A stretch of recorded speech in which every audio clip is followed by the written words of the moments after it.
What's up, guys? Brandon here, and I know it's been a long time since I've posted a video, but I thought I'd go ahead and get another one out there for you, and hopefully try to get back to my one video. The reason why I haven't posted a video in so long is because I got a new job, and that has been taking most of my time. But I have not forgotten about you guys. I do still stream every Tuesday and Thursday from 6 to whenever I finish. So, if you want to come drop by to the Twitch stream, link is right here and in the description. As always, feel free to like, share, subscribe, hit the bell for notifications every time I post a video. And I've got a special treat for you guys today. This video is, it was supposed to come out like a month ago, but it's the interview with TheCuteJeweler, aka Kelly. If you guys aren't familiar with Kelly, she does fantastic jewelry work under Flowerette Jewelers on Instagram. And I'll also have a bunch of links to her socials and everything so you can see what she does. Without further ado, let's get into it.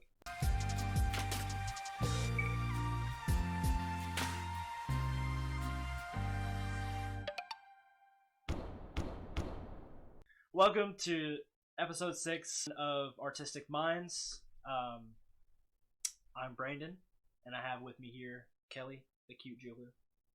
And so we're going to get this thing kicked off and just have Kelly tell us about herself. Great. So I'm Kelly, aka the Cute Jeweler. I am a Twitch streamer and jewelry designer. I specialize in like high-end jewelry, and I do the computer design where I design it on stream, and then I also do the production on stream as well. And I'm making jewelry for about 15 years. I've been in the jewelry industry, and I've been loving every second of it, and plan on staying in it for a very long time. That's awesome. The first question I have for you is, what got you started making jewelry, and why is it important to keep doing it? That's a good question. Okay, so I got into jewelry. Actually, I was incredibly lucky to get into jewelry in high school. I had a teacher who she pretty much had free reign to teach whatever kind of art classes she wanted, as long as she supplied all the tools. And she decided that she wanted to teach jewelry. And I wasn't going to take the jewelry class. I'd taken every other art class that was available, and I'd run out. So the jewelry one was just kind of like, well, it's the only art class I haven't taken yet. Guess I'll take jewelry. And I just loved it. I ended up taking 2 years of jewelry in high school, and it just stuck.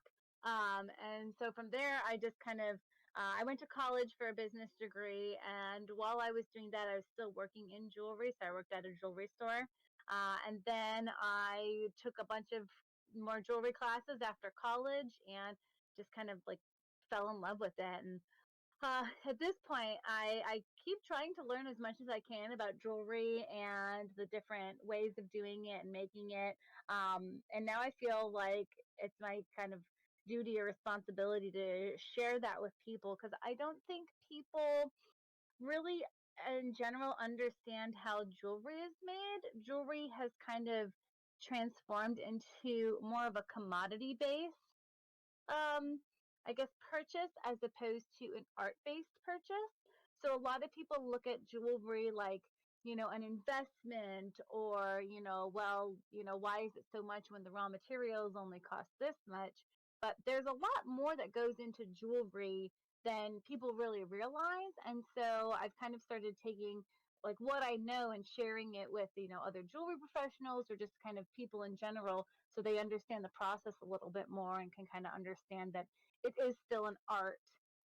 Even though there is mass manufactured jewelry, there's still also that art jewelry that can be that high end jewelry as well. Yeah, for sure. So, can you tell us about the process of making jewelry? Like, from start to finish, what do you do? So yeah, I start with the design. So I design in CAD. So I do a 3D model of the piece. Some jewelers start by drawing, but yeah, I mostly just kind of jump right into the 3D aspect of it and do my designing at the same time as the engineering of the piece. So from the CAD file, I send it to a 3D printer.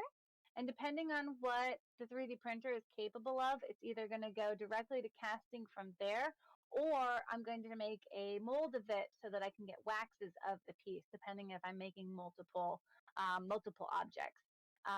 There we do the lost wax casting process, which I do on stream because it's really, really fun to watch.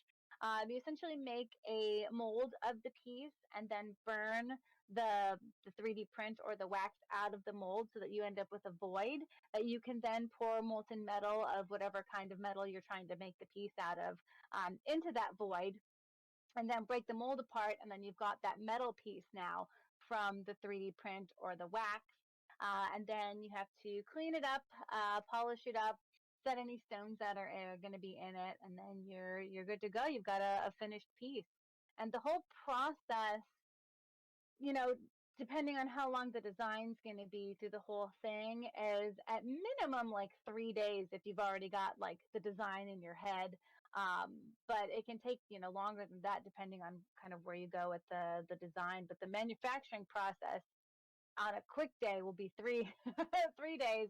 But it can take up to a week for that whole process too. So it's not like a overnight kind of a thing. Yeah, for sure. Like it's interesting because you a few weeks ago, maybe it was a month ago or something like that, you were telling me, and I have the clip because you sent it to me, that you almost set your house on fire doing it. Yep. And for those of you that have not seen that clip, and I'm gonna play it right here. All right, here we go, guys. Are you ready? Oh, oh my God, it's so heavy. Oh shit. Shit.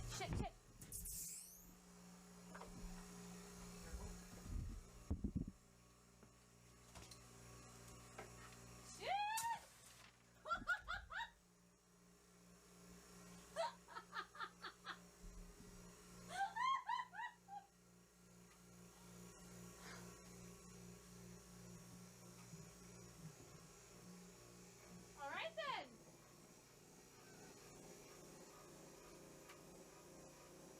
Casting is dangerous. I'm gonna go open the garage. And that's why we have a fire extinguisher. Open the garage. It's a pretty dangerous process too that people don't realize how dangerous it can be. I was in the clip you just saw. I was using a new metal that I hadn't cast with since high school, so it had been like 12 years since I'd cast with it, and that metal just it flows like water.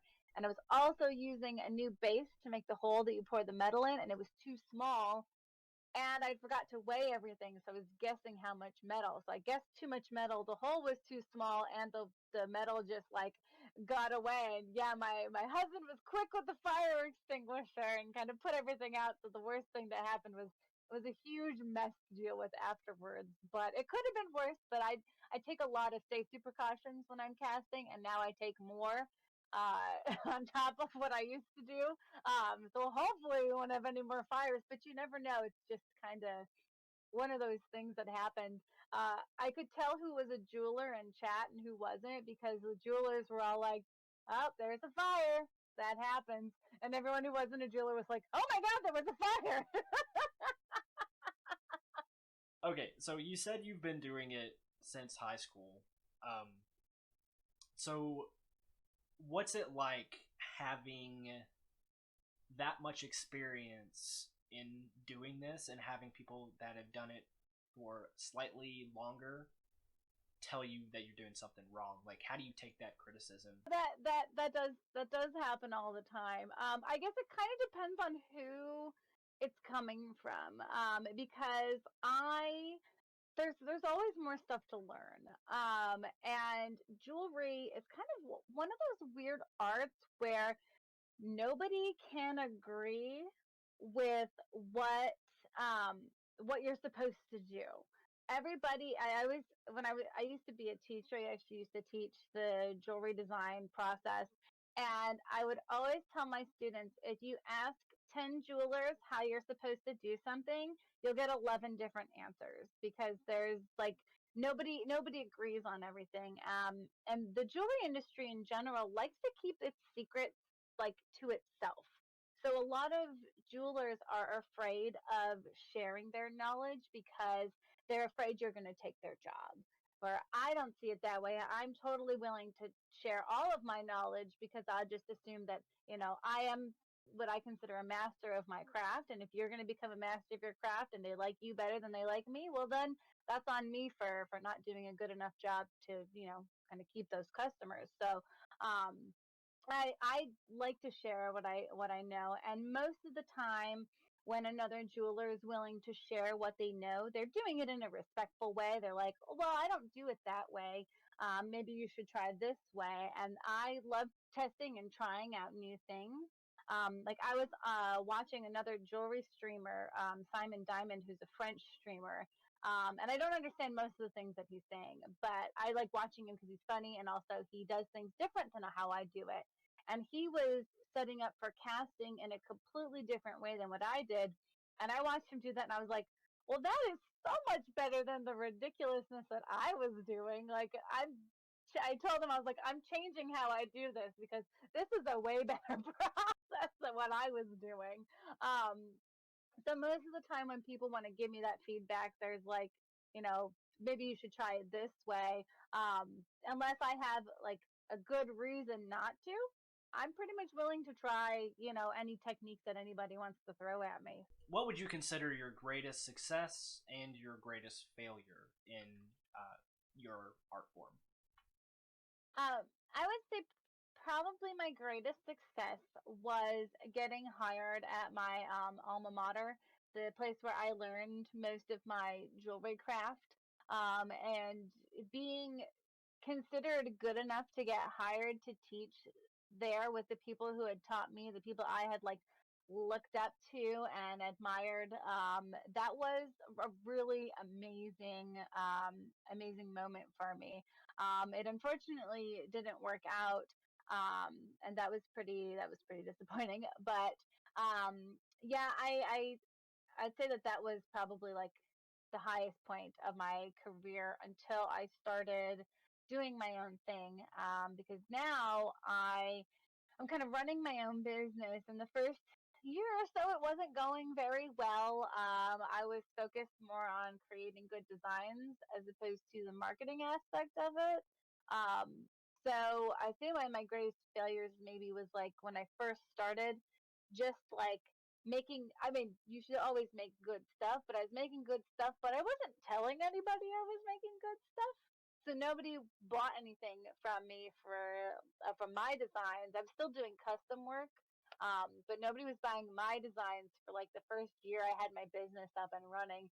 And I mean, I have a business degree, so I know better, but I still was like, well, if I just make good stuff, people will buy it. But if you make good stuff and nobody knows you're making good stuff, then you're not going to sell anything.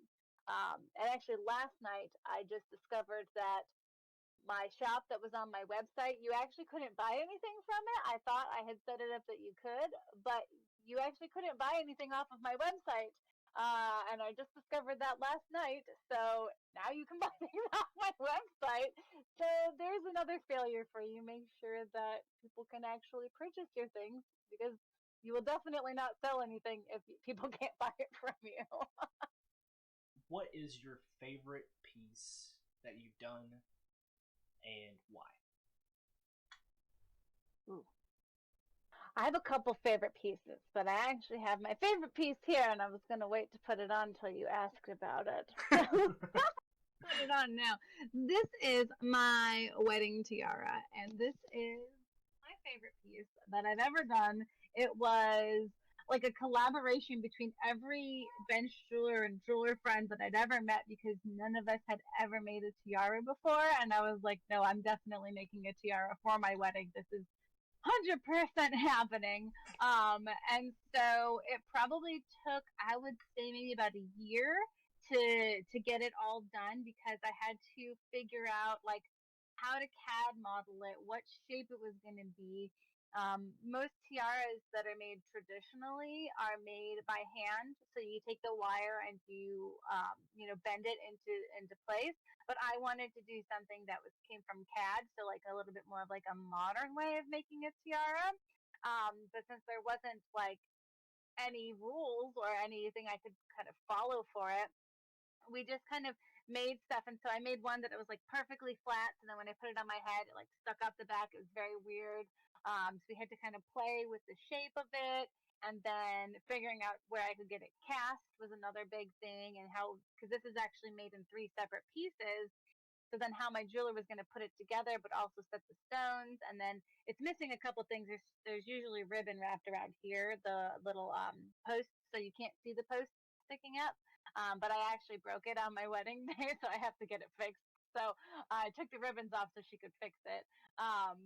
But yeah, it was like this big process that I think I want to say I probably had like 10 to 15 people give me input on it, kind of going back to that thing where like if someone has a better way of doing something, I'm totally down to hear it and try it. So yeah, people were like, okay, break it up here and here. This and is a really we 3D cool printed stone. a couple of versions It wasn't even a very expensive and stone. I got it tried on a good deal because it's not like, and then, we actually don't like like how a the really, cones really look on expensive here, so I stone, think we're gonna but change it actually has color because changing eventually I'm actually gonna gemstones write in up it. a paper They on look the black process right of now it and submit it on my screen. It's probably the to this place called the Costume coloring Society. on The there. But they Costume changed Society that my from mother belongs emerald to, that I'm green going to join in up with. daylight to purple And they in do like big candlelight. presentations every year. And the people who belong to it So are like yeah, the people who do they're the really cool. costumes And this for like one, Hollywood being or my engagement ring and being a the jeweler, curators for the I actually Smithsonian wore and this things like in that. So plastic I'm in the for process about a of writing a year paper up before I on the had it process of cast, making it because most to jewelers do that, because will it's kind of a change their weird, engagement ring different thing. very often. It's just sort of what Yeah, we for do. sure. And once you wanted get that to paper written, I wanted I to make will something that I was going to be happy have with it for at least, auto-read I to would me say, at by a least robot 5 years. because That's I my don't. goal. There Um, you go.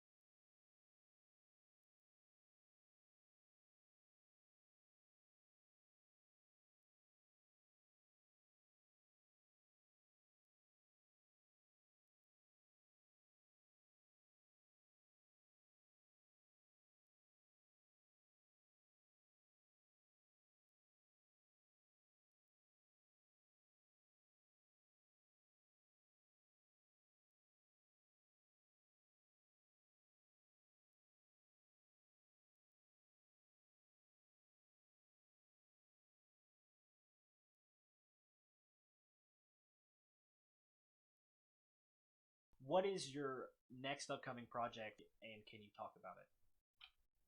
I got an idea from one of your viewers. They asked me what I was making jewelry out of, and they were like, they listed things, and one of the things was a potato, and that just was the funniest thing in the world to me. I just thought that was so funny, and people carve potatoes, like that's like a thing. Like you can make stamps out of them or like little statues out of potatoes. So why not make a piece of jewelry? So yeah, I've got it planned. It's going to be probably on stream, and then it'll also be um, uh, uh, like on YouTube, and I'm gonna carve a potato and do the same exact regular jewelry production process, but instead using a potato as the base for a piece of like high-end jewelry. And I just think it's going to be so funny and so silly, and I'm incredibly excited about it. Um, but yeah, that's one of my silly projects I have coming up. I also have another project coming up that I'm working on, where I'm going to be launching an online CAD school targeted for jewelers. Um, so I have a couple of classes planned out already. I just need to finish up filming a couple things and then editing the videos, and then I'm going to have a class where people can sign up and actually take lessons from me. And until that gets up and running, I am offering private classes. I've got a few students right now that I'm teaching the whole CAD process to. And that's something that I'm really passionate about because I love teaching. And I think that jewelry should be taken seriously, but it shouldn't be taken too seriously. And a lot of places that teach jewelry kind of make it feel a little unattainable to people, but like making a ring out of a potato, but like a high end ring, like that's something silly that I think people can relate to. And I want it to kind of show people that you shouldn't be afraid of jewelry. Jewelry is not scary. CAD is not scary. You can do it. It just takes a little, it's just like anything, it takes practice. You know, it's kind of like learning another language. What is your dream project, and how soon do you think you will be able to do it?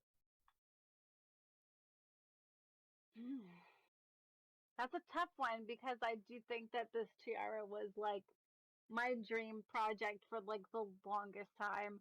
Um, Gosh, I don't know. I really want to start making things that kind of give back to the community a little bit more. I actually have a rainbow ring that I have up for sale as of today, actually. That a good portion of the profits are going to go towards things like the Trevor Project, and other charities and things like that. So I think right now my big project is working on things that I can use to give back because as a small business owner, I don't have a lot of extra income to like donate to like charities and things that I feel very passionate about. And so, yeah, I think my next project is to work on something that I can make that has like a little bit more meaning to it other than just like fun. Um, so I think something like that is kind of where I think my next kind of dream project is going to go with. We'll just do a lightning round. First lightning round question is favorite food. Oh, probably steak. Um, favorite movie. Oh gosh.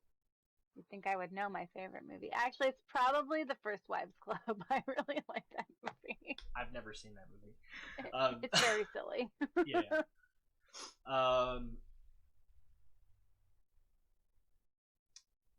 Favorite superhero and favorite villain. Ooh, okay. Favorite superhero is why am I like so nervous? I'm so nervous. We've already been talking for like 40 minutes, and you're nervous on the lightning round. I'm like, oh no, I didn't have any of these answers prepared. I would say favorite superhero is the Ninja Turtles as a whole, and then favorite villain is probably Poison Ivy. Definitely, she's pretty good. Mm-hmm.